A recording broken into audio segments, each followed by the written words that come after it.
Remue ménage. Remue ménage.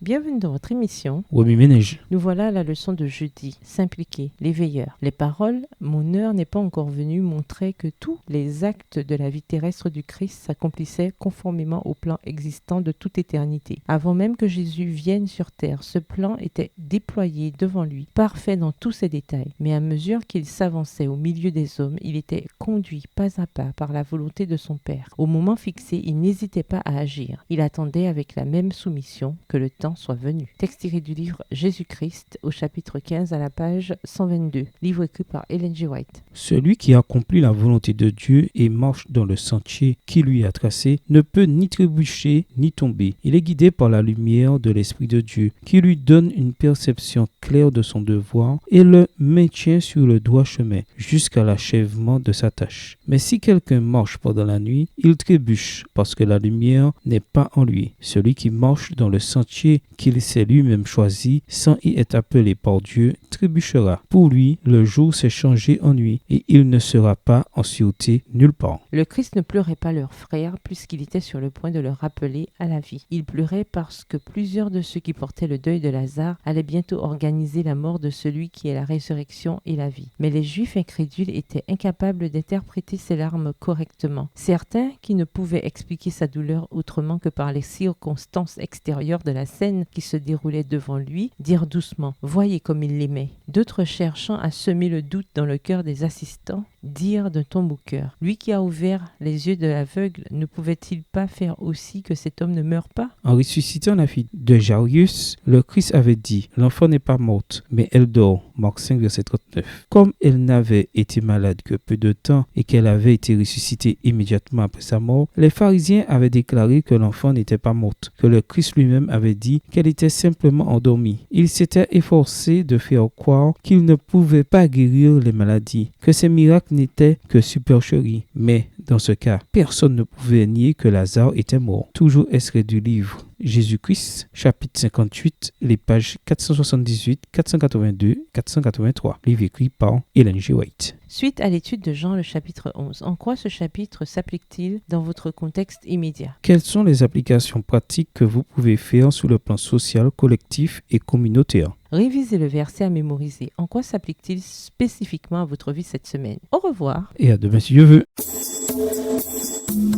Remue ménage. Remue ménage.